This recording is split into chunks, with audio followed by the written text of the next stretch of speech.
With hospitals across the country dealing with COVID-19, many surgeries and other procedures have been canceled, including vital cancer surgeries. Sydney Loney was diagnosed with breast cancer in January, and she was scheduled to have a double mastectomy in March. 2 weeks ago, she learned her surgery was on hold indefinitely. She's joining us from Oakville this morning. Sydney, thanks for being on Your Morning. Thank you for having me. How did you feel when your surgeon told you this surgery was not going to happen and didn't know when you could reschedule? Yeah, I was shocked and then devastated. More for my family, actually. This all started back in November. Just a routine mammogram, and I felt very fortunate to have been diagnosed early. And then to have had this happen it was hard for everybody. Yeah, you wrote an article recently where you described what you had to tell your two kids who were 10 and 13. You had said to them, you got the diagnosis in January. The surgery was coming in March, but the surgery is now not coming in March. It is not coming in March. It's not coming in April. Probably not coming in May. We don't know. And I know I'm not alone in that. There are hundreds of people diagnosed with cancer every day, and there's a lot of people who are in my shoes who are just sort of waiting. And even getting an ultrasound now isn't possible, just to see.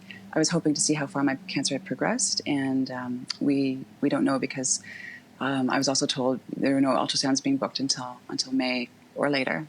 And that's just to book an appointment. You still don't know when your surgery will be coming, as we've said. How are you and your family coping through this time? You were able to offer that hope of March. That's been taken away. How are you feeling now?